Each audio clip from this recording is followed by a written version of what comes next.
నమస్తే, welcome to టీ10. కేంద్రంలో అధికారంలోకి వచ్చిన నాటి నుంచి ప్రజాస్వామ్య వ్యవస్థలను, రాజ్యాంగ సంస్థలను మోడీ సర్కారు నిర్వీర్యం చేస్తోంది.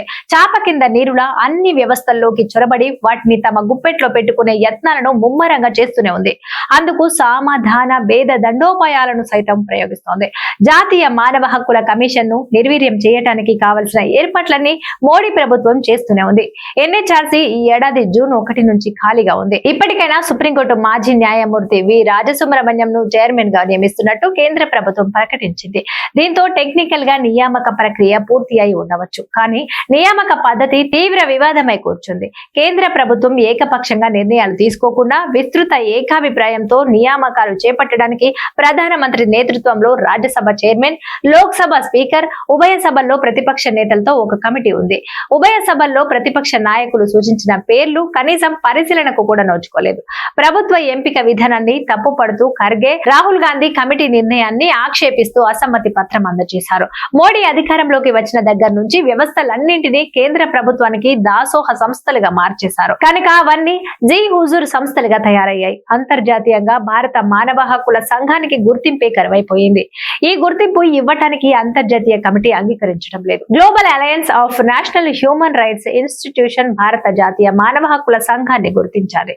కానీ గత ఏడాదిగా ఈ గుర్తింపు ఇవ్వటాన్ని వాయిదా వేస్తూ వస్తున్నారు. అయితే ఈ సంఘంలో స్త్రీ, పురుషులు ఉండవలసిన రీతిలో లేకపోవటం, బహుళత్వానికి తావివ్వకపోవటంతో ప్రభుత్వ జోక్యం లేకుండా మానవ హక్కుల సంఘం స్వతంత్రంగా పనిచేయటానికి వీలు లేకపోవటం సహా అనేక కారణాలను అంతర్జాతీయ వ్యవస్థ ఎత్తి చూపింది.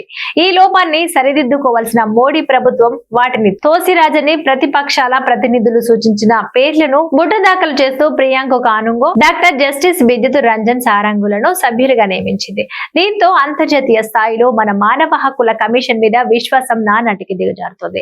మానవ హక్కుల ఉల్లంఘన జరిగినప్పుడు సవ్యమైన దర్యాప్తు చేసి దోషులను కనీసం అభిశంసించి మానవ హక్కులకు భంగం కలగకుండా చూసే వ్యవస్థ కాదు వీరికి కావాల్సింది. తమ ప్రభుత్వం ఎంతగా మానవ హక్కుల ఉల్లంఘనకు పాల్పడినా ప్రభుత్వ అనుకూల నివేదికలు ఇవ్వటానికి సిద్ధంగా ఉన్న వ్యవస్థ కావాలి వారికి. అలాంటప్పుడు ఎంపిక విధానం కడిగిన ముత్యంలా ఉంటుందనుకోవటం భ్రమే. జాతీయ మానవ హక్కుల కమిషన్ పనితీరుపై వేలెత్తి చూపుతూ కనీసం 16 మానవ హక్కుల సంఘాలు అభ్యంతరాలు వ్యక్తం చేశాయి. అయినా ప్రభుత్వం తన తీరు మార్చుకోలేదు. దళితులు, గిరిజనులు, మైనార్టీల విషయంలో మోడీ ప్రభుత్వం వైఖరి ఈ సమంత కూడా మారటం లేదు. మానవ హక్కుల కోసం పాటుపడే వారిని కేంద్ర ప్రభుత్వం వెంటాడుతూనే ఉంటుంది. మానవ హక్కుల కమిషన్ సిఫారసులను అంగీకరించే తత్వం కూడా ఈ ప్రభుత్వానికి లేదు. భిన్న అభిప్రాయాలు, భిన్నమైన నమ్మకాలు, భిన్నమైన సాంప్రదాయాల సమ్మేళనం మన భారతదేశం.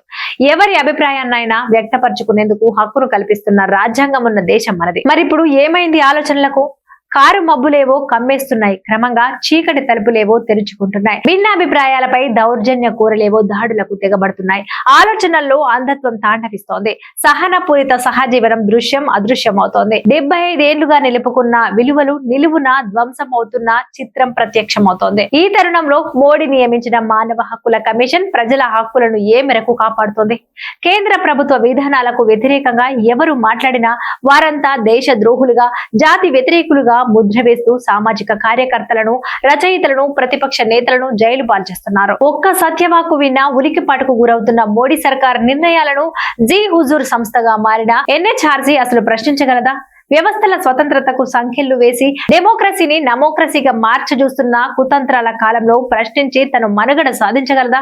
ప్రజాస్వామ్యానికి అత్యంత కీలకమైన వ్యవస్థలన్నీ అధికారంలో ఉన్నవారి విధేయులే వాటి అధినేతలుగా ఎంపికవుతుంటే అది కేవలం ఓ ఓటు సంస్థగా మారిపోయిందనడానికి ఇంతకంటే ఉదాహరణలేమి కావాలి? ఇది వంటి న్యూస్ చూస్తూనే ఉండండి టీ10.